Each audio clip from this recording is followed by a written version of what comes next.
So welcome all to the session. Today's session is basically to introduce you people on um, how or why Python and R are becoming so important to the world now, especially in the space of analytics. I'm assuming as I see a lot of familiar names, you all know how important analytics has become in today's world. In fact, the entire world is now fighting against COVID-19, and AI and analytics is helping everyone in fighting our cases against the COVID-19. Vaccinations are being developed using AI sequencing. So scientists are basically decoding the protein molecule structure. If anybody is from life sciences healthcare background, you understand this terminology. So the protein structure is being decoded by the computers, and the antibodies are being mapped for this COVID-19 molecule, or you can call it as a protein. So that's how the actual vaccination is being now currently being developed. A lot of organizations are already in beta testing. They are doing clinical trials and all that.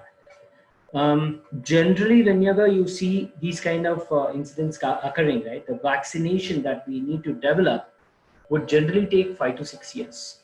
Any vaccination that we talk about, right, it generally takes a lot of duration. But for COVID-19 kind of a scenario, right, we need to get a vaccination as quickly as possible.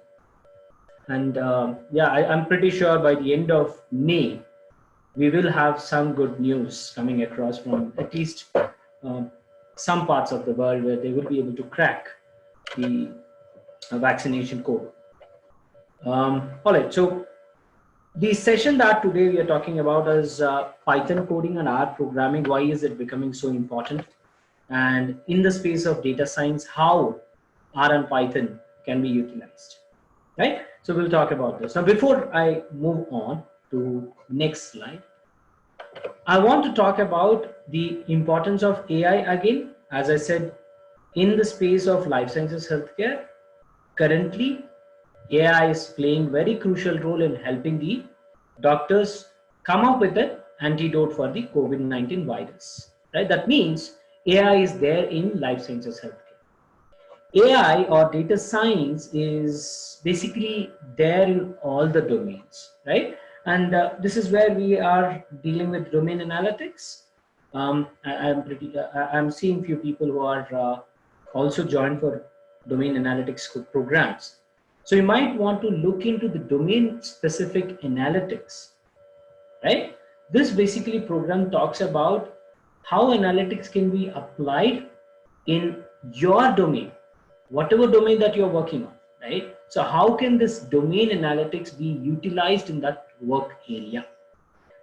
Okay, so you just explore that. We have life sciences, healthcare analytics, financial analytics, HR analytics, marketing analytics, cybersecurity analytics, internal auditors, supply chain. So we have different domains, and there are a lot of coming in.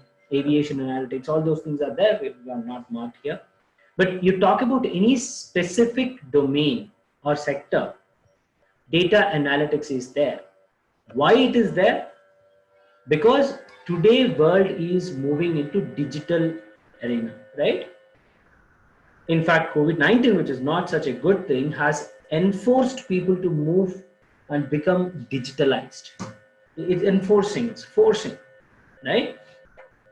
So once everybody is coming into digital area, digital platforms, the data that we get can be analyzed. Of course, the amount of data that is getting generated is multiplied. Now you also want to take the advantage of the data, right? So that is what analytics can help you, okay, achieve. Now these are the bunch of universities and the organizations from which we have accreditation: City and Guilds, UTM, and TUESUD. Of course, we also have IBM. That's also coming into picture. I've not put that logo here, but IBM certification is also there. City and Guilds is a UK-based firm. You already know. It's basically having close to 150 years of experience behind its back, and they are pioneers in doing whatever they're best do, right? So they actually evaluate the programs. technical programs and they certify these programs. So they have verified our content, the programs that we delivered. In fact, they evaluate the trainers as well. Okay. So they evaluated us and then they supported us, and accreditations are provided to us. If you want a certification from City and Guilds, which is having a very good market value in the industry, you might want to look into that. You can opt for that certification. UTM, you already know, it's a University Technology Malaysia. It's from Malaysia. It is standing at 5th rank at this current time period as we talk about. It's at the 5th rank across Malaysia, and it's a public university, right? So they also have accreditations. They also have accreditations with us. We have partnership. Then TUV SUD is also another organization which has again 150 years of experience, more than 150 years of experience. They are basically from Germany, and they are also having very good reputation in the market. Now the certifications would look like something like this, right? Now remember, in the industry, especially in the digital arena, digital platform that we are living in, right, the information age that we are living in, marketing your profile is very important. And how do you market? On LinkedIn or social media, basically, right?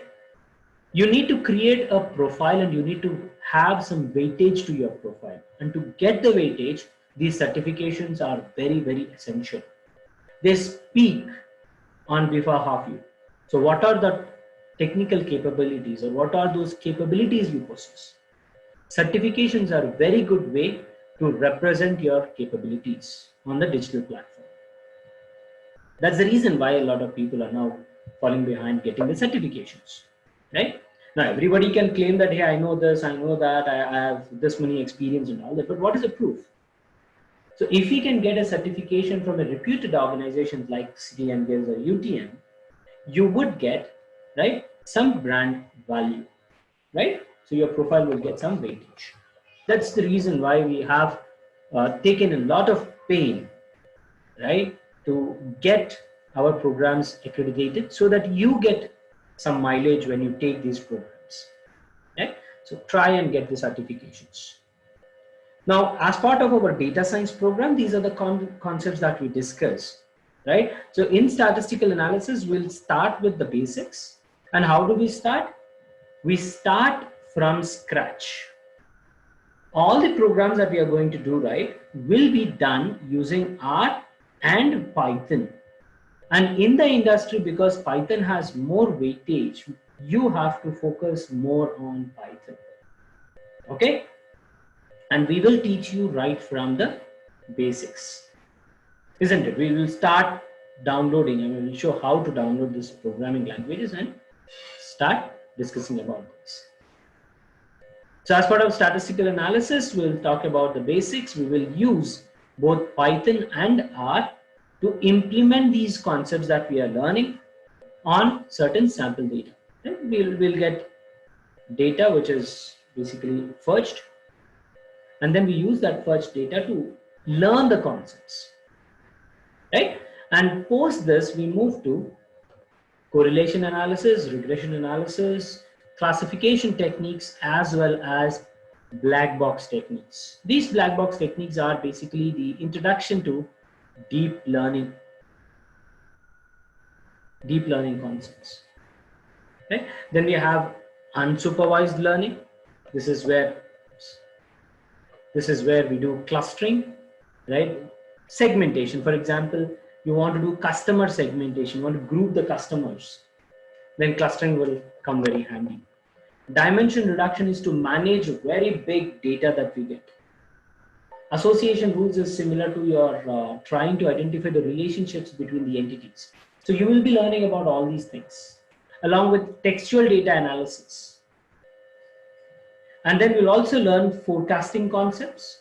We will try and understand what is cross-sectional data, what is time series data, right? And then we'll visualize these data points. Basically all the things that we are talking about here will be implemented using these open source programming languages. Both of these are open source. Now, what does open source means, guys? Yeah, friends, what does open source means? Okay, let's see how many of you answer. Free, okay. 2 people have responded. Only 2 people I see. How many? Close to 30 members. Oh, okay. 30 people are there. Can be used by everyone. Everyone can use it. Anybody can use the data. Data, okay. These are programming languages, not data. Okay. Free access, open to everyone. They can come up with solutions for any glitches, okay. Source code can be open for anyone, okay. Free and used on any operating systems, developed by community. Okay, guys, close. Very good. Free access. Okay, this is exactly why I asked everyone to answer. Now, when we say open source, the perception that we have is that the software that we are talking about is for free. You don't have to pay license fee. Right? Yes, of course, that is very much correct. Open source, the actual definition takes or basically explains that these softwares that we are talking about are given for community development. So Kai has basically answered the question correctly.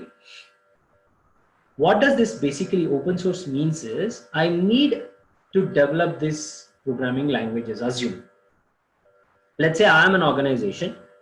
Assume, I wish I'm an organization and I'm developing a software, right? I'm developing a software. Let's call it as Python. Assume. Now, if I have to market it and if I have to sell it to the customers, then I need to put a lot of effort. I need to deploy an entire team.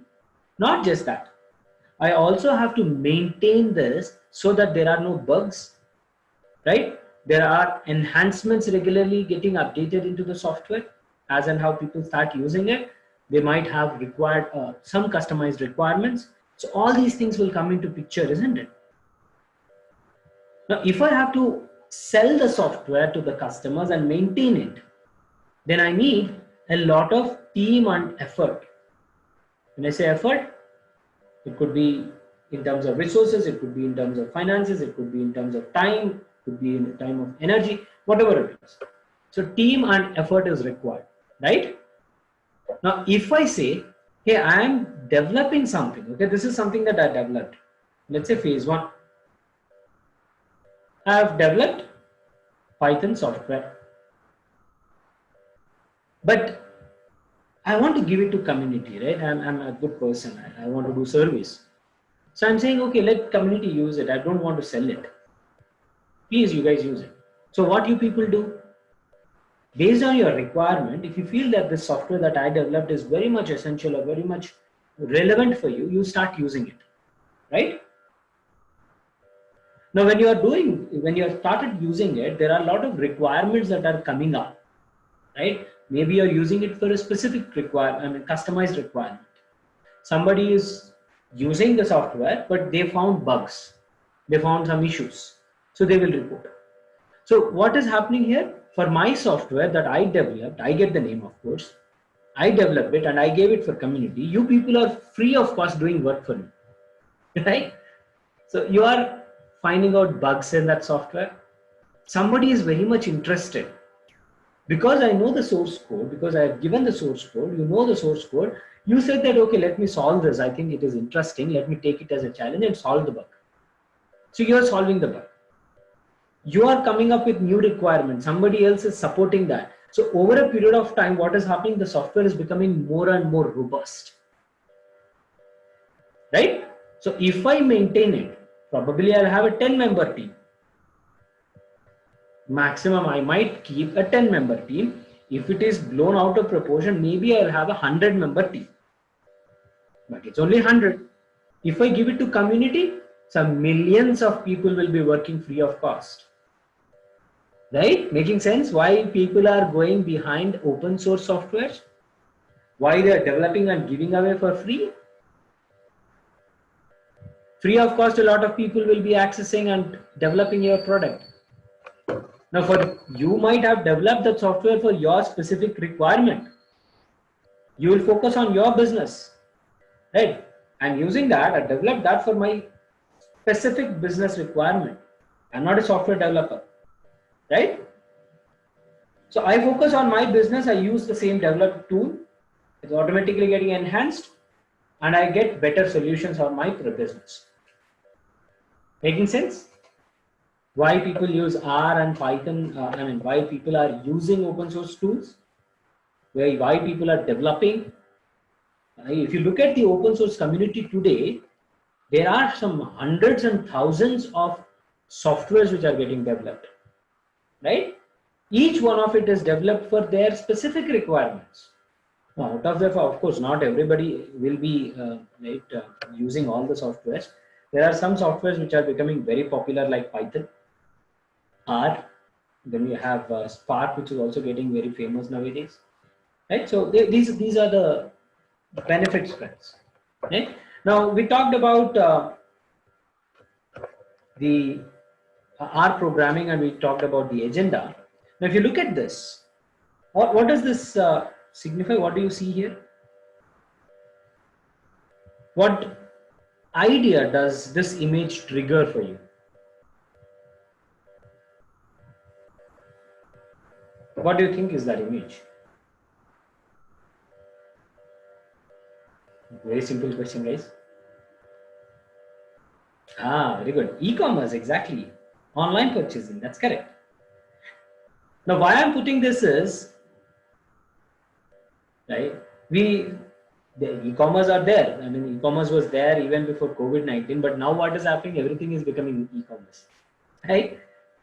In fact, no purchasing at all. In fact, for a few days, MCO, right? But see, even after the COVID-19 is basically suppressed, the virus is suppressed, vaccine is found, and let's say we have the lockdown MCO removed. Even in that case, people will have some kind of a fear to move out. I'm pretty sure. I sense that. I'm very scared.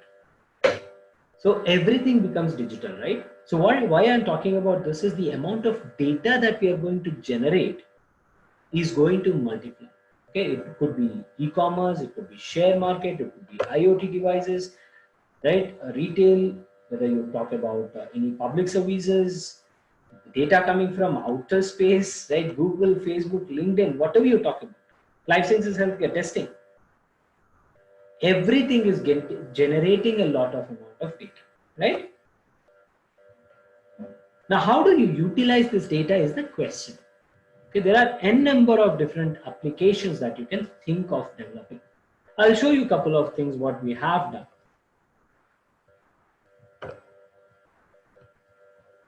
Now, what is happening on data in your internet? If you look at this, on internet, how many videos are being watched? I have not put Netflix here. Imagine how many videos are being watched on Netflix now, right? This is a number which is before COVID-19 for you, for your information. The stats have just gone up like anything, right? Twitter, 60 seconds of your life. That is 60 seconds, guys. Just 60 seconds. Every minute, Amazon makes 4,000 items sale. WhatsApp, without WhatsApp, we cannot imagine our world today. Facebook, the number of posts, the number of people logging into on Facebook, 1.66 billion.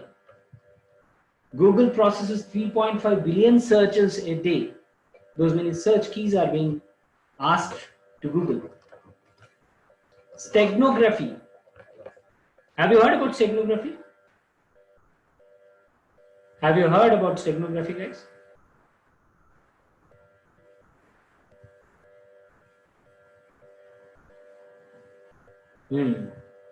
Steganography, the definition is here.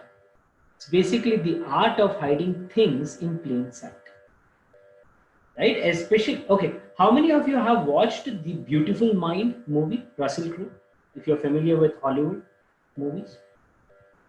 Anyone watched The Beautiful Mind?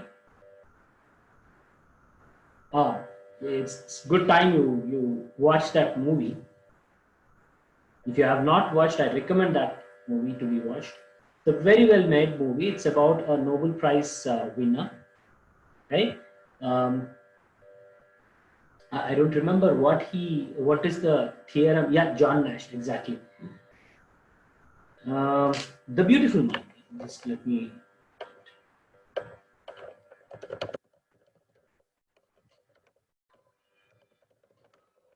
Just check for that. So this person, John Nash, Mr. John Nash, he is basically, I think, a physicist or mathematician.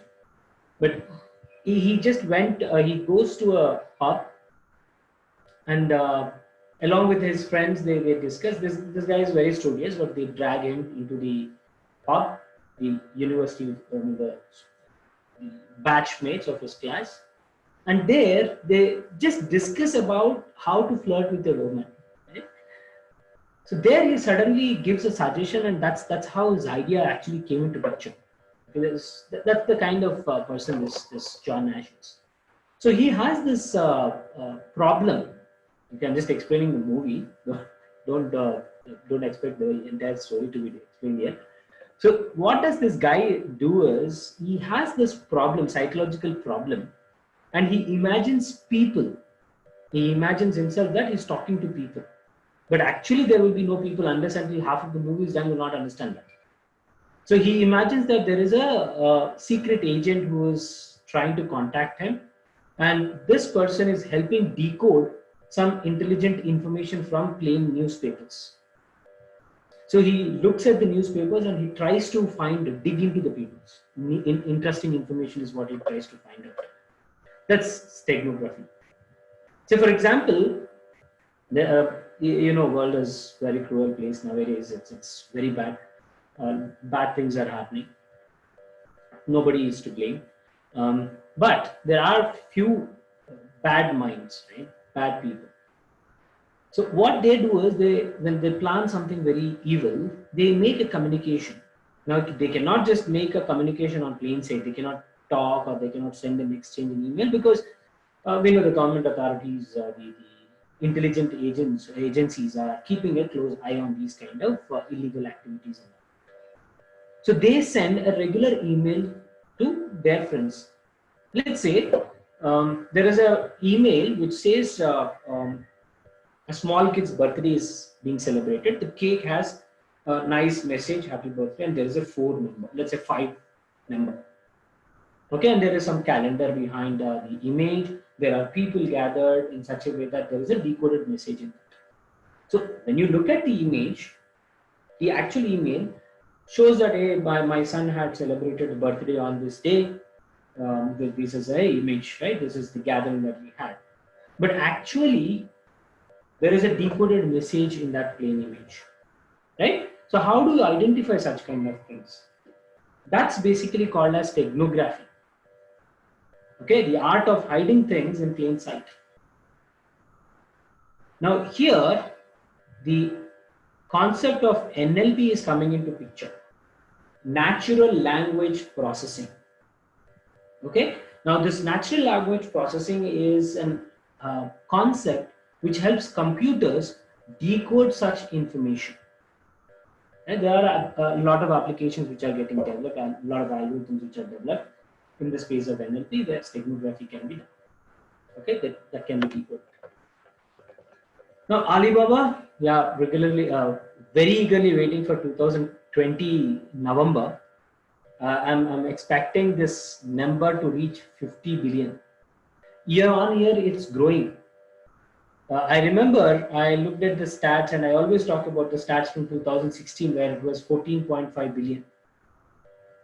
14.5 billion USD. That's the amount of money they are making in one day, Singles Day. When is the Singles Day? When is Singles Day? Anyone? Like we have Valentine's Day, right? Every not for me. I'm married.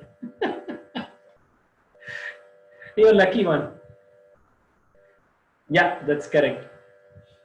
11th? No, I should tell about this to my wife. Yeah, November 11th. That's the Singles Day. And on that day, the singles basically celebrate they being single. I mean, they feel that, especially I think this is in China, right? So they have this culture, they follow this tradition where they feel that singles are very happy. And all the married people should agree, and I'm pretty sure they agree, even though they don't openly admit it. But singles, yeah, they are happy. So they gift something to themselves on that particular day, right? So Alibaba gives offers on that day. So because of that offers, right, a lot of people purchase stuff from Alibaba, and 38.4 billion USD is the revenue that they make. They made. This is in 2019. A huge amount, right? Crazy.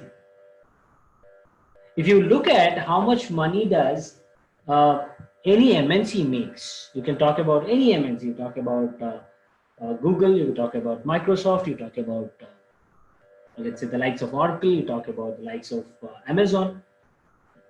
These MNCs don't make these kind of amount in the entire year, especially if you talk about the likes of Microsoft, a globally very renowned organization, right? On one single day, you're making such an amount. The organizations strive to make, right, the similar amount, similar value for the duration of one entire year with some 100,000, 200,000 employees, right? So what they are doing, they are processing the data. How they process the data? Such a huge amount of data is there, right? You cannot use the regular softwares. There are specialized softwares, and Python is being used here, right? Such a huge amount of data, you need to basically process it, right? And these are basically some of the sites where not sites, basically these are all the research firms which come up with a lot of articles, research articles. They talk about the requirements of data scientists, right? And each day it is growing. The demand for data science is growing. Demand for analytics is growing, right? And LinkedIn says that. None other than LinkedIn says that. Yeah, Glassdoor is being uh, listing out the data science job as the top job for consecutively 3 years now, right? Glassdoor.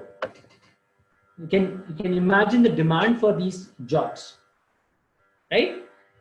And the good thing is you don't need to write the Java kind of a programs. How many of you are coming from a non-programming background here? Let's see. 3.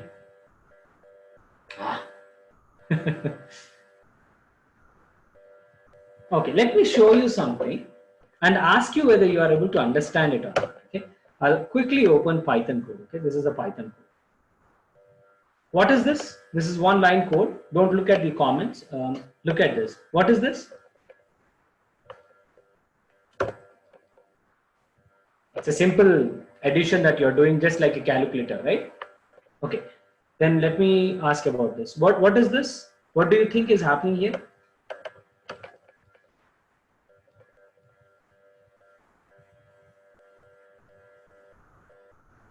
Yeah, people who are not familiar with programming, I'm asking those people. So you're simply calculating average. Average of what? Some data here. What is the data?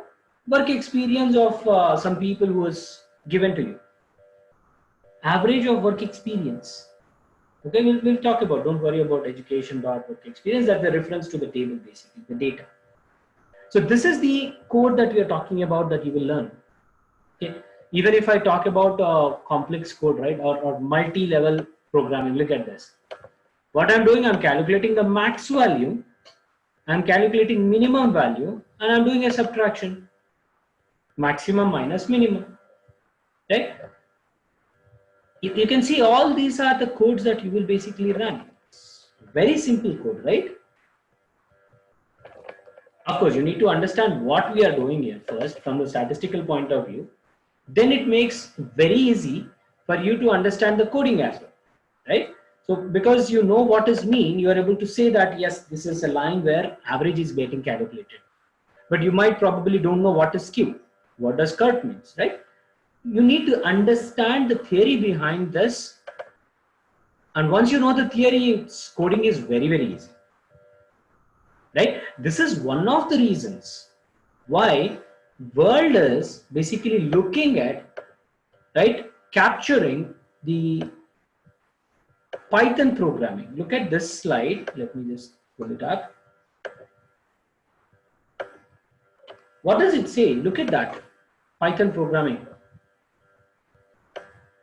This is the market share for analytical tools, right? And this research was performed by KD Nuggets.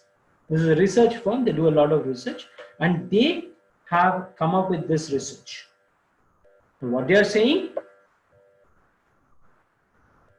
clearly show that Python is increasing. This is from 2016. 2015, Python was somewhere around 7 or 8. From 16, it has just jumped, and it is maintaining that first position. And look at the market share, right? So because of ease of handling the coding in Python, it's gaining the importance.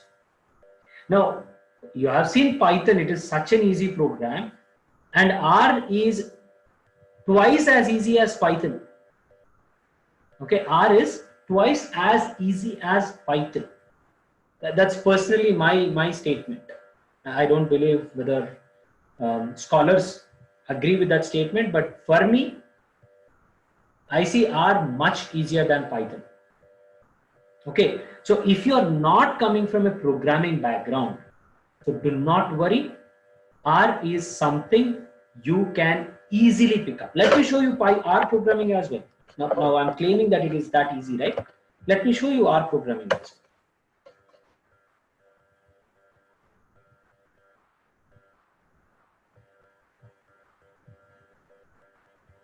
well. Okay, let me just launch some program. I'll just open an existing program that would basically give you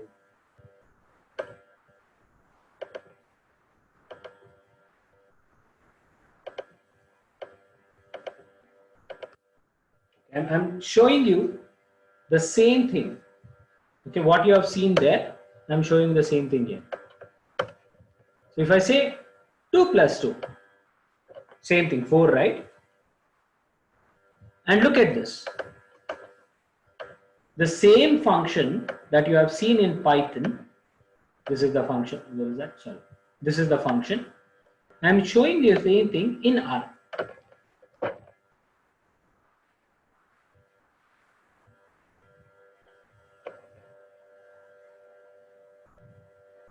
Yes, Taufik, exactly. That's exactly my intention of saying that R is twice as easy as Python.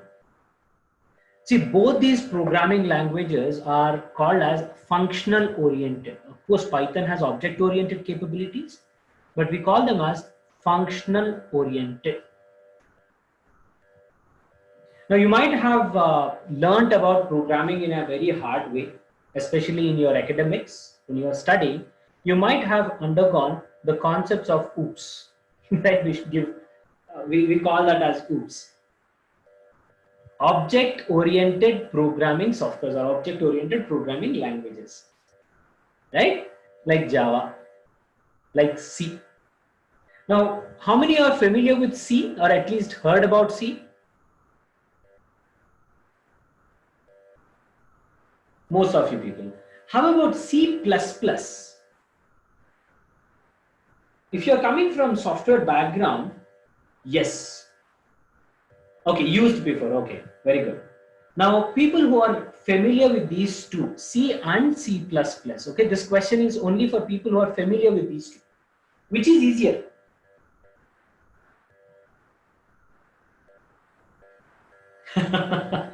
C is easier? Oh God, okay. I'm really Surprised to see that people are saying C is easier. R is of course a lot easier than C and C++. C++ is object oriented. It has a lot of user friendly features. C does not have all that. SQL, well, that is a different, I should say, jargon altogether. That's a different topic altogether. SQL. SAS is a tool, licensed tool. Of course, a tool is very easy. Oh, C++ is difficult. Maybe, yeah. From your perception, it could be. Yes. Yeah, Excel. I can compare SAS with Excel. It's like a tool. You have all front end, right? Drop down options. But you need to make purchase. You have to purchase those softwares. That's the drawback that they have. And you'll not be able to do a lot of customizations in these tools. If I ask you to do a customization, let's say in Excel, I want you to develop a predictive model. Let's say simple linear regression. It will be a trick. Not everybody will be able to do it and understand it in Excel. Of course, you can do it. Ultimately, you can do it. But you will not be able to do it easily. Okay? For things that are readily available, these tools are very good. Yeah? Yeah, of course, SQL is a query language. Yeah, it's a different job. I should say it's coming from a different planet altogether. You cannot compare SQL with C or C++. You cannot compare.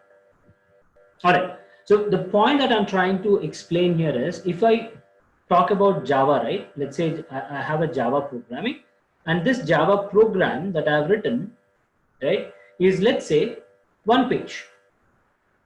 It's a one-page document. I mean, one-page code. When I say one page, let's say I have 50 lines. Assume, just assume, okay? Random number. Now, if I use Python, I can rewrite the same code maybe in 9 to 10 lines. If I use R, maybe I'll use close to 9 to 10. Probably I would like to say 7 to 8 lines.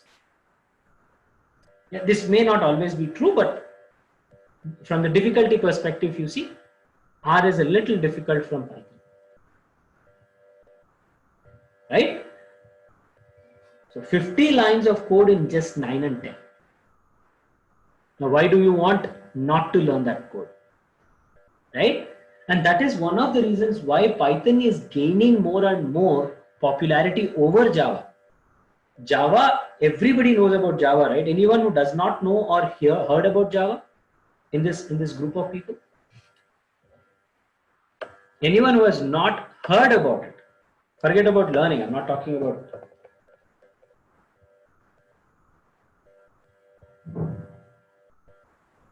Okay. Only Damayanti has heard about it. None of you guys have heard about Java?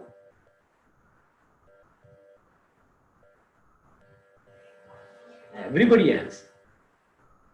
Of course, you may not be able to use it. I did never use it. I studied way back in my college days when I was writing. When I was studying. Yeah, it's OOPS concepts. Yes, object oriented. Yes. So Java is everywhere in the world. Any application you talk about, it will be, or it has been developed using directly or indirectly using Java. That's the kind of spread Java has. And when you talk about Java, I just explained, right? It's an object-oriented language, so it's called as a low-level language. Okay. So if you are writing a Java code, let's assume that you are doing it in 50 lines.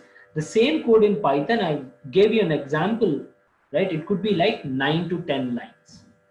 Now this Python is called as a high-level language. Okay, high level. When I say high level, it is very easy to interpret. Right? Yeah. To explain that, I'm not sure what is your name. I see it as a Dell. Java versus JavaScript. Java is a software. JavaScript is the code. That's a simple way to explain that. Yeah. Right. So basically, could you explain how our analysis works in real way? What does that mean? I did not understand that. See, analysis is something that you need to make, right? R is a platform which helps you decode the data. For example, I want to understand what is the average work experience for a given list of people, right? So I do this code and it will give me a single value directly, right?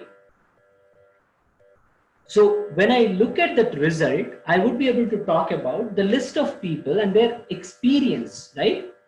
Say for example, I'll give you a similar example. Let's say now we are hearing about a lot of deaths that are being caused by COVID-19, right? So there are some thousands and thousands of people who are dying across the globe. Now, can you tell me what are the ages of these people? Age of all the people who have died? May not be possible, right? Exactly. May not be possible. Individually, you cannot list them down. Let's say you have such a big data, right? You're working for government agencies and you have the data readily available. All the countries have given you the data. Now, to make a statement, you would use R and do a simple average calculation. And you make a statement saying that, hey, on an average, I see that the age of 60 years and above, right, are the people who are succumbing to COVID-19. These are the people who are dying.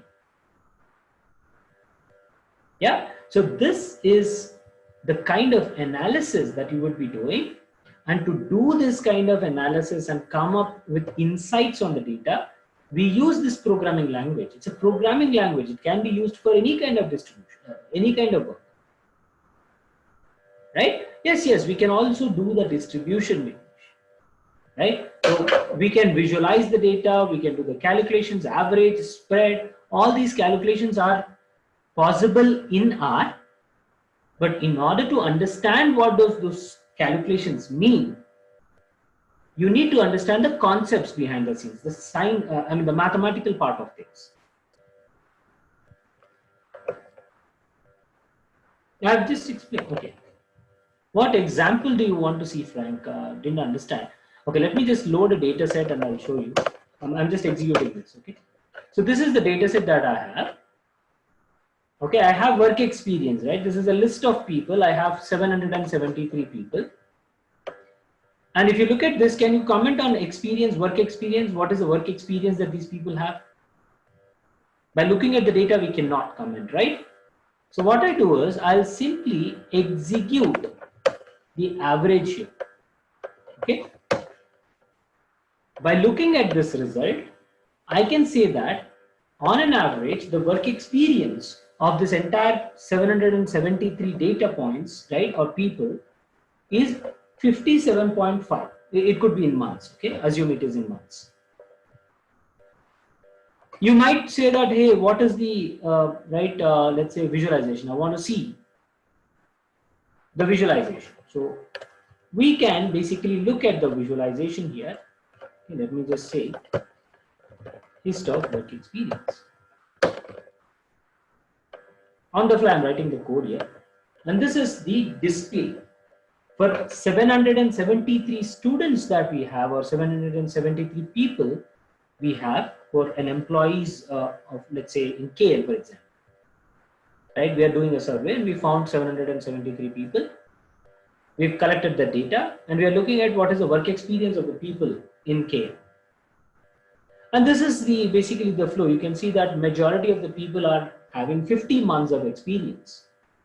Senior folks are very little, right? There are people, very little number of people who have high experience, greater than 250 months of experience. Very little number of people are there. So this is the interpretation. Analysis is all about the interpretation that we make by looking into the information that we can extract from the data. How do you extract that information? By doing these statistical calculations. Yeah. Now that's exactly what I was talking about when I said, right here in this slide, I talked about statistical computing, right? Basic statistical analysis. When I talk about, we are understanding all those statistical computation, right? Computations that can be done. Now, if you understand what calculations you can do, you will be able to actually understand how to implement them, which formula to implement, in what scenarios, what is the output that we are getting, how do we interpret that. So all that knowledge would be obtained once you understand these mathematical concepts, right? So that's about the statistical computing. Now, analytics, right? When I say analytics, the analytics can be in 4 stages. We explain analytics in these 4 stages. It's like, first one is descriptive. This is to understand what happened. Then here we do root cause analysis, right? We are trying to identify what caused the problem. And with this information, we'll try to do prediction, saying what is next, what is going to happen next, future, right? And once I know what may happen, I will also come up with solutions. So we have seen, right, in COVID-19 example, we have seen that people were falling suddenly sick. We didn't know why they were, right, falling suddenly sick. There were symptoms. So when they analyzed, when they have identified, when they diagnosed, then they found that these symptoms were caused because of COVID-19. Now we are at predictive stage, right? We are doing predictions on how many people might get affected with it. In fact, we are doing, right, the forecasting of predicting how many people will get affected by COVID-19 on daily basis. We are doing it by having an association here in India with one of the reputed medical organization, hospitals. It's a multi-chain hospital across India. We have tied up with them, and we are doing predictions on daily basis. So tomorrow in India, how many people will get affected? Day after tomorrow, how many people will get affected, right? So based on everyday calculations, everyday findings, we are doing this. Now, because of this, what we have seen, solution, how do we control it? Lockdown, right? MCA, sorry.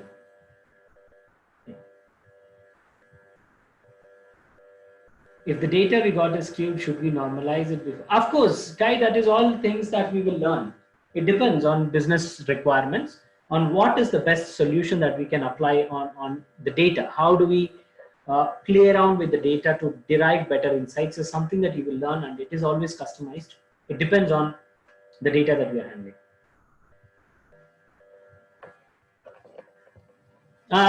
Right now, no Vignesh, we are basically doing this in internal mode. We are not publishing this because we have agreement with the hospital. They are utilizing this information for their internal purposes. They are not making this public. We cannot make public at this particular time. It's very sensitive information, that, right? So we should not be doing. Unnecessary panic would come up. So yeah, not publishing. Unfortunately, we are not able to do that. All right, now let me talk about the difference. What is AI? Right, I'll talk about this, and then we'll move on to Q&A if you have any questions. Right, what is AI? Yes, friends. Of course, artificial intelligence, that is there. Automation, okay. Machine learning, would be interested to understand how we are doing it. Again, it's not possible, Vignesh. We cannot reveal that. Probably once the COVID-19 is done, once the information goes public, we can share that. In fact, you can always connect with our social media channel. YouTube. In YouTube, we have explained this. Vignesh, you might want to check our YouTube. I'll give you the link as well. We did conducted one session where we shown how we can predict, but that is in very generic way. Okay. Okay, AI. We are talking about AI, machine that can continue learning, subset of machine learning. Okay, using technology created by human capability, mimic human thoughts. Very good. So most of you people are correct. Artificial intelligence. Intelligence is something we humans have, right? We are capable of doing things logically, right? We have logical capability. How about computers? What capability they have? Do they have logical capability? Can they ask questions? No, exactly. They have computational capability. They can do calculations very fastly, very quickly, right? So using mathematical concepts, we derive the intelligence, we give that intelligence, right? We derive a way to apply the intelligence that we have, right? We use that to write a program for the computers so that they get that intelligence. Of course, it is limited to a certain scope. It cannot be like the movies that are shown, right? It's not like iRobot, Will Smith. It's not like Terminator, Chappie. It's not like that. It will not happen anytime soon. Don't worry. AI is not that. What movies are shown. For example, let me give you an example, right? What exactly is AI? So let's say autonomous vehicles, right? Everybody is aware of autonomous vehicles, right? Driverless cars. Now, when you talk about driverless car, you're giving some intelligence to that vehicle, saying that, hey, this is the task that you have to do on your own. Now, what is that task? Driving a vehicle. Now, when you talk about driving a vehicle, there are so many things that, right, a human takes care when he is driving the vehicle. Now, the same kind of intelligence has to be given to the machine so that it does that one task properly. So the scope is limited, right? For example, there is a lane, it has to take a left turn or right turn, right? So there is a lane. Let's say this is the road and there is a lane. Okay.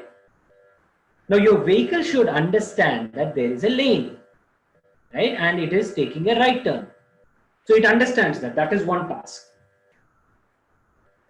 Now it knows that it needs to take a right turn. But the question is, at what degree the steering has to be turned? Right turn, fine. That's everybody can say it is right turn. But to actually implement that, what is the angle at which the steering needs to be turned? That is the intelligence that the vehicle needs to get, right? You cannot say that, hey, jump and go there or fly and go there, right? It cannot be done. So the scope is limited, right? So AI, don't worry, it is not like what we see in the movies. We are talking about giving intelligence to get the things done by computers. And the scope is limited. Now, how do I get that thing done? By doing a lot of research. And that research is part of your data science. Okay, under the AI, we have a branch called as data science. People who do the research, they are called as data scientists. They take data and they play around with this data, apply a lot of churning algorithms and derive something interesting. They find something interesting. Exactly, Vignesh, yes.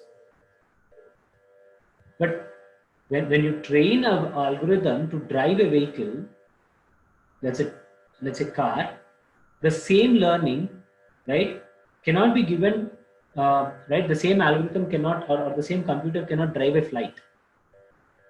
That is Skynet, right? That is only fantasy.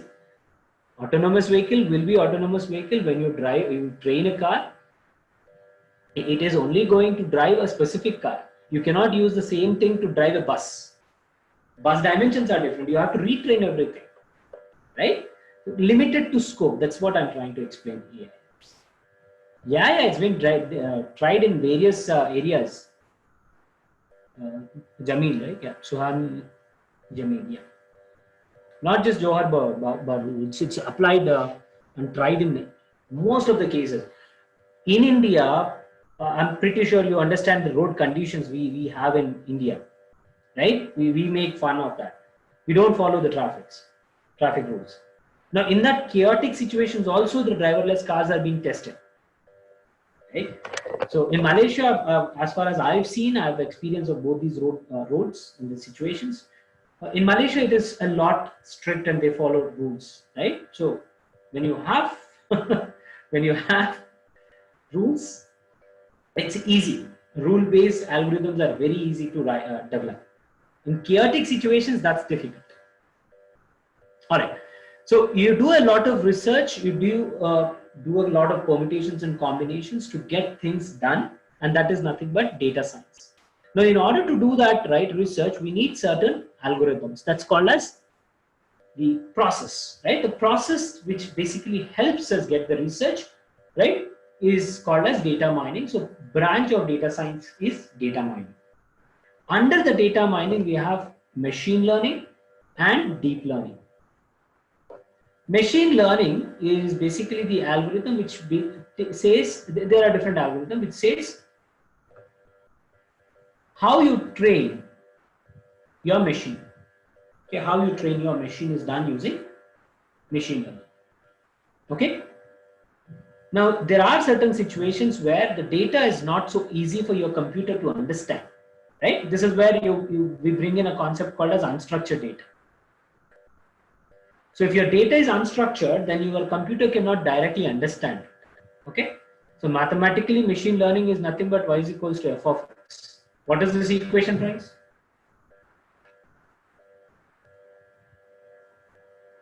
Do you remember this equation, y is equals to f of x?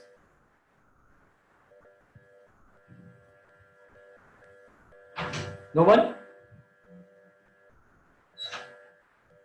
Yep, mathematically, it's an equation, a generic equation which talks about how y can be explained using x, right? So that is what is machine learning. We are trying to identify the relation between various variables.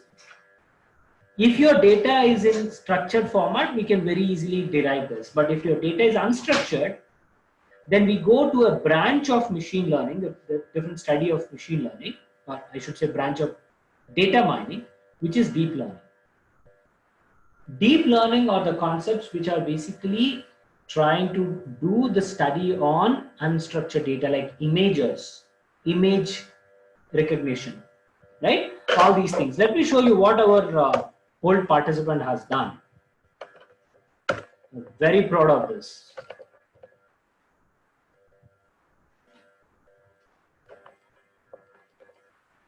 There is a bounding box on the face, right? We identify faces. There's a bounding box. And look at that. It is saying whether the person is right, sleeping, or when you close eyes, it says it's sleepy. It identifies what you're doing. Neutral. If you laugh, it says happy.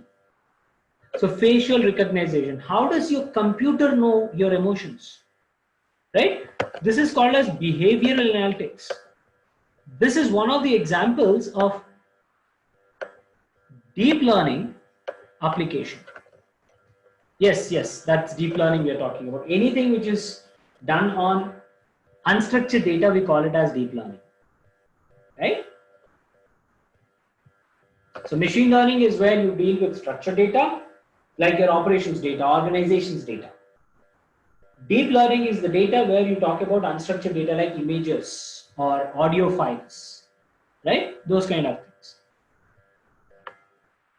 Oh, we can achieve a lot of interesting things. I can show you n number of examples, Hazim.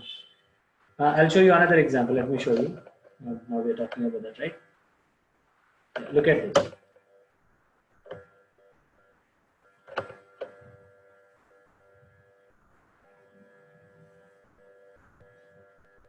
This is in India. Okay, we are creating a bounding box. And what is it doing? It is identifying the vehicles which are in that bounding box. So cars, buses, right, trucks, lightweight vehicles, right? These things are quickly identified by the application. Now, this is basically a solution that we provided to the government agencies at toll gates. Yes, not just vehicle count. It's not vehicle count that we are doing. We are basically looking at what kind of vehicle is that. Yeah. So whether it is a two-wheeler, four-wheeler, in four-wheeler, what kind of four-wheeler? Is it a lightweight vehicle or a heavy vehicle? Or it has axle? How many axles are there? Six-wheel drive or four-wheel drive? Right. So these kind of differences is what we capture. Yeah. So these are the solutions we can apply. And yeah, look at this. This is the salaries that we talked about. Right. Median salaries per annum, of course. Average salary is 1 or 2,000, right? So 100 or 2,000. This is the average data scientist salary in KL. We're talking about KL. Median is 1 or 2. Look at that.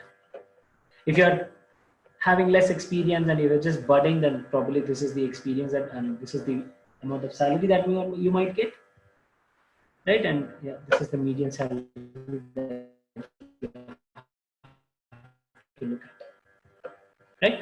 So basically what I'm talking about is the demand that we have right now, right? Now we have launched a program in collaboration with UTM, and this is full stack data scientist program. It spans for 9 months duration. Okay, let me show you the website. Give me a second. Let me launch that on our website. So 360 AG. And let me go to Asia. Yeah. So look at this. This is our website.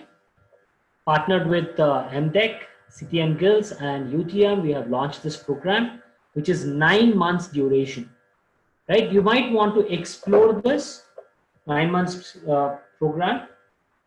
There's a 20% discount, and we're launching it on 19th April, right? You might want to register for that free session that we are conducting. Yeah. Let me just talk about that a little more. Yeah, 19th April is the date. You can just register directly here. Okay, you can just apply now or register now. Or you can directly reach us, contact our folks, and they will help you to get registered to this program. All right. So this is basically 19th April at 9:30 a.m. MYT. That's the launch date. Okay, you just want to register. This is the program that we have. Okay, 12 core modules, and in this we will be covering the aspects of project management details as well. So data analytics, right, is a project for an organization. So how do you derive? How do you run that, right? So project management courses, database management courses, then we have Internet of Things, cloud computing. You can click on this, you will have data science programs, which is 208 hours in total. Then artificial and deep learning programs would be covered. Big data, Hadoop and Spark, and various other applications are covered there. Tableau would be there, operations research, data security, and domain specific analytics programs is also there in that. And you will get capstone projects for each of these modules, right? And you'll get an opportunity to work on real-time projects, and there is a job guarantee option. Not really, Regina. There is no prerequisites. I would request you all people to connect back to our sales folks. Our team is willing to help you answer all the questions. As in, yes, there are few programs which are virtual, considering the MCA, the lockdown across the globe. And there are certain programs which I have launched, which are planned for in class as well. So you can just discuss that. Okay. And these are the panel. This is me in the center. we are the panel of trainers. We do have other trainers as well. Okay, you can just explore this. And these are the certifications, right? Specialized skills that you will gain. These are the bunch of certifications that you get, okay? Optional and as well as mandatory certifications. And this is the process to enroll, right? And you can register for a free introductory session. It's free, absolutely. So why don't you register for it? And in that introductory session, we will explain everything. Okay. All right. So that's about the basically we wanted to talk about some kind of information about the full stack program. Okay. And let me talk about.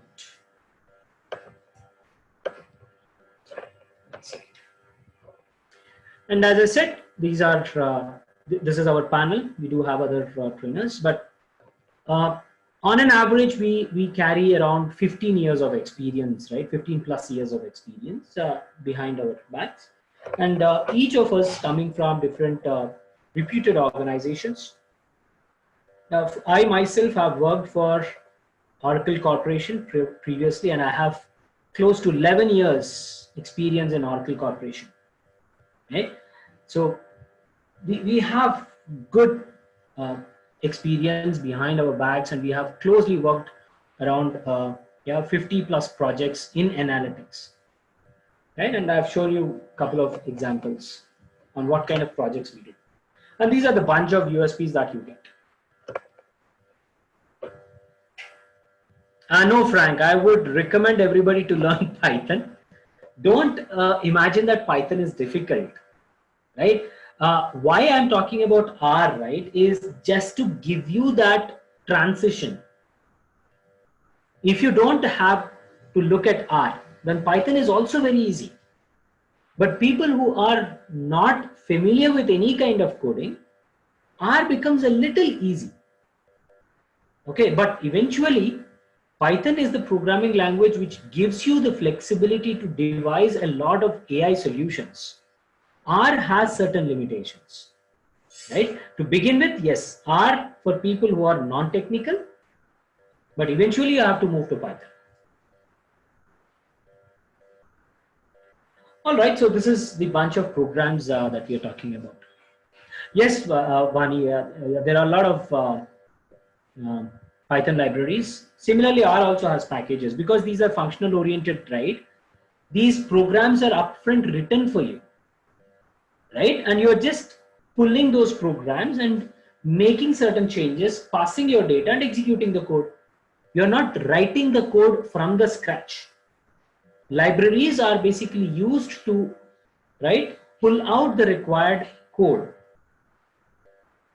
right? So that's advantage that we have. All right, so this is our social media. You can just try and connect to our social media, and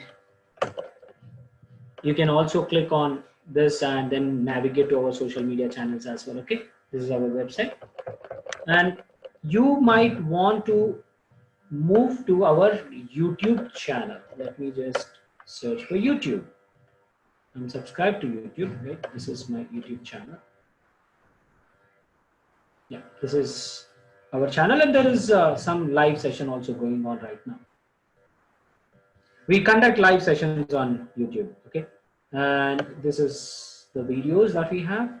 You can go through the videos, right? And try and understand what kind of programs we do, okay? And yeah, just to talk about my profile, this is my LinkedIn profile.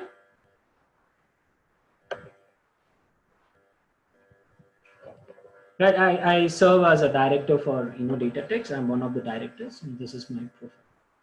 You might probably look at my profile and get more information as well to see what kind of experience I can.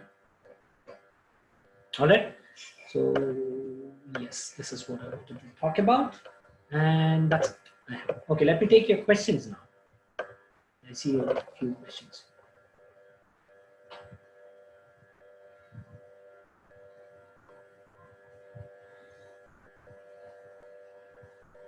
I'm not sure what is your name. I see it is Dell. Um, could you tell me your name as well, please? Kumar. Yeah. Okay. See, it depends on what kind of profile you have, Mr. Kumar. What's your advice then? See, I would suggest master data science, okay, for anyone. It's a blind answer that I can give you by closing my eyes. Because in Masters of Data Science, right, the 9-month program, you're learning so many skills which are required in the industry. And when you appear for an interview, right, the interviewer might say that, hey, you don't have the skill. But when you go work master data science, you will basically learn each and every aspect, right, for implementing an analytic solution. It's not like one specific area that you're focusing on, right? So you will get the holistic knowledge. So master data science is what I would recommend to anyone.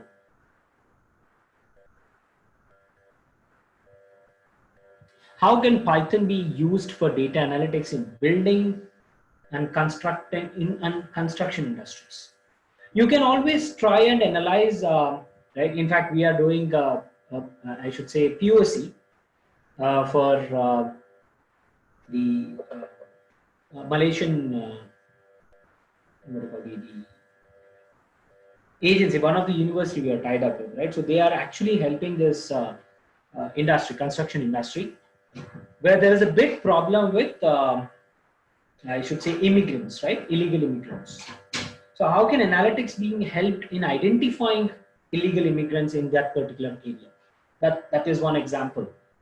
Another example could be, how can I basically do resource management? How can I basically help build a greener, right, building basically? When you're constructing, how can you go more green, right? Uh, Resource saving. And there are a number of applications. I mean, you basically have to see what kind of data we are collecting and how I can map to that business problems. And then we can do analysis and try and find a solution from it. If you have data, we can do wonders. And that's the reason we call data as new oil. Yeah, come on, no problem. Yes, INNODATATICS is based on multiple countries. It's a US-based country. We operate in India, we operate in Malaysia, we operate in US, we have a branch in Australia, so different countries.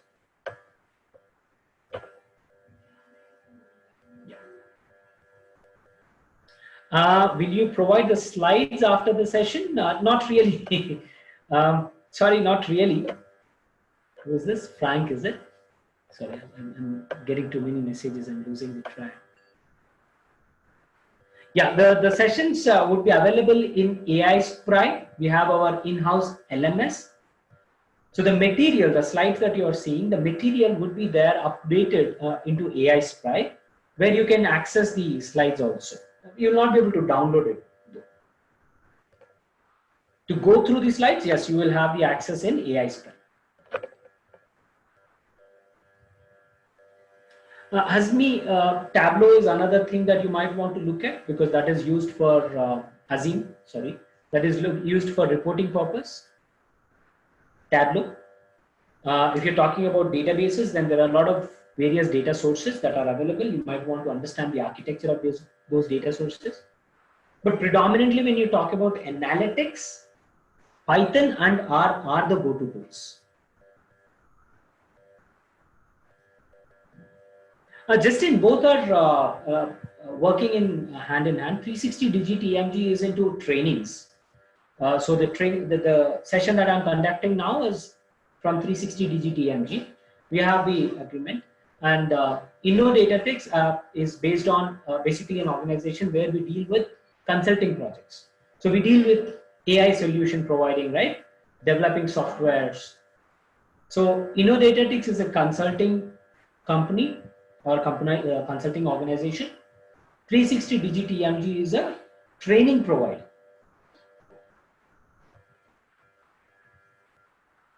Oh, we would be glad to contribute to those kind of projects in Malaysia. Yes.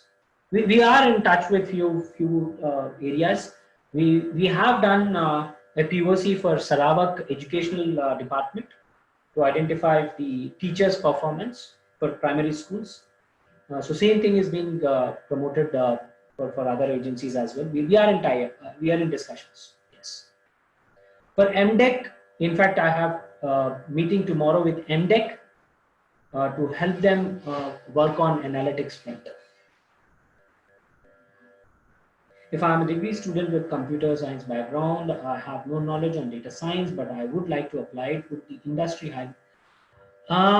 Kai, it depends on what kind of experience do you have. Are you a college fresh pass out? Did you just came out of college? Then you will be treated as a fresher. If you are already working in some other area, then that experience is accounting. So you will not be treated as a fresher.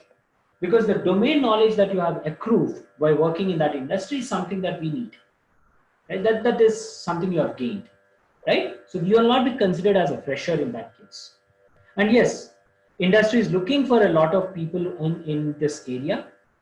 Right? A lot of people are actually, organizations are actually trying to hire data scientists.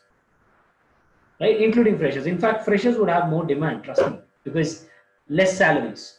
Right? So industry would very gladly hire people who are capable to do data analytics with less experience. Yes, is that right? Yeah. Yes, all the softwares are open source. Yes, there are certain softwares like Tableau which are licensed, but even they are giving you free trial versions for practice, and we will be using them for practicing purpose. We cannot purchase the softwares, right? As an individual, you will not be able to procure a software. So we will be using the free trial versions which are given, which are offered, and using them, we will be learning these tools. Thanks, Frank. Thank you so much. Can this analytics doing average speed for traffic detection? Yeah, everything can be done. It's a AI solution, deep learning. Yes, we can do that. Okay, Vani has a question. I'm a software engineer working on e-commerce based projects. Interesting. Yeah, absolutely. Very, very useful. Yes. E-commerce, absolutely. You can build recommendation engine. You can do behavioral analytics, right? Let's say there is a customer standing at a particular, viewing a particular item for a long time, right? And he's not idle. He's just trying to understand what the product is and all that. So you can capture that information and recommend that in future, right? So that's a simple example in e-commerce. You can. There's a lot of scope in e-commerce. Where can we see your past or ongoing projects? These are client projects, so I mean it's not that easy. We reveal that information. But yeah, we can present few case studies. You can see the list of clients that we have on our INNODATATICS website and 360 Digit ENG website, but projects we cannot openly discuss. There are few case studies and POCs that we have done in the past. Those case studies are readily available on INNODATATICS website. You can probably go through them. The current ones we don't publish unless until we get a green signal from the clients. It's not ethical to share that information. NDA clauses would be there. Okay, thank you very much. Okay, how can we promote shows strength of TS in existing company? So Justin, you have to do POCs. Proof of concepts is something that you need to work on in your work, in your industry. When you get hands-on, right? When you get some kind of data, everybody is working on some or the other kind of data. Gather the data. Again, make sure that you're not crossing the line of your NDA clauses. Within the limits, whatever the data that you can access the data. If it is very secure data, do not copy it anywhere else on your official system. You can try and do some kind of analysis and showcase that to your management. Saying that, hey, this is something that I was working on. I know I have the capabilities of analytics and machine learning, and this is what we can get. Right? This is the advantage that I can give you. So that's the kind of projects, POCs, proof of concepts that you can work on. Tamyanti, thank you. Kumar, thank you. Can we actually tally Python codes with Tableau? These two are two different tools, Hazim. You cannot compare. One is into BI, dashboard development, reporting. The other one is into analytics. You cannot compare them. Hey, Aisha, thank you. Vani, thanks. I'm from credit risk and manage banks risk profile. Wonderful. There are a lot of scope. Projecting default cases, loan growth modeling for forecasting, stress testing. Wow. Okay. So all those things that you're doing is nothing but data science, right? Analytics. Now what you have to do is you have to use Python and automate these things. Do predictions using Python programming language. Probably you're doing using Excel right now, is it, Regina? Exactly. So you're doing using Excel, and it is a lot of hectic work. So you will be learning machine learning algorithms, which are scientific way to do the same kind of things. We will be achieving them. Yeah. It takes a lot of time. It eats up a lot of time. But if you give a mathematical equation and apply that mathematical equation using Python and submit your data to it, you would get results in like split of a second. Right? So that's what exactly the advantage that you get with these tools, programming languages. Zohari, thank you. Glad that you like the session. Yes, Sumay, I've the idea. As I said, we are in talks with few of the agencies for initiating something like that. Yeah, Malaysia is going to become smart city. In fact, they have tied up with Ali Cloud as well for few of the cloud deployments, because the entire data that we get that is getting generated by Malaysian citizens, it has to go and store somewhere, right? So Ali Cloud, they have merged with Ali Cloud. Yep, big data is another exciting area, yes. Yes, Regina, absolutely, you're exactly on the right track. And you have a lot of scope. Ideally, you can implement these things in your work area, because you're already doing that manually, right? And I'm sorry, I'm immediately getting laughed, because these are like the complex cases that you're working on. And unfortunately, you're doing it on Excel, which is so manual, right? So it's really tough, really tough. I see your current condition, right? I'm imagining your current condition. Yeah. Okay, is SPSS software acceptable in data analytics nowadays? See, SPSS is another tool like SAS. All these tools are license based, Hazim. So if an organization has money, then they might have procured it. Sometime back, they might have procured it. So you have license in that organization, and there you're able to use that tool. Now, if you have a tool, it is very easy to implement these solutions, because they are ready-made made available to you. It's like navigation that you do. SPS is also very like, I mean, in the analytics space only. So absolutely, it is acceptable, yes. But you have to see how popular is that in the industry right now, right? So it's something that you need to look at. Yeah. Oh, Kavita, yeah, sure. Very soon. I think the weekend we are starting, right? Yes. So I'll see you on the weekend. Virtually.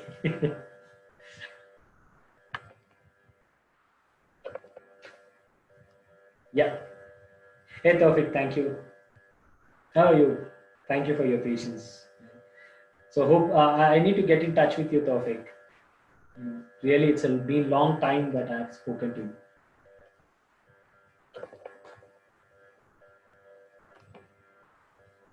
All right, guys, I think I've taken a lot of time. Hope you have liked the session. Connect with us on our social media, and I would like to have your feedback, valuable feedback there.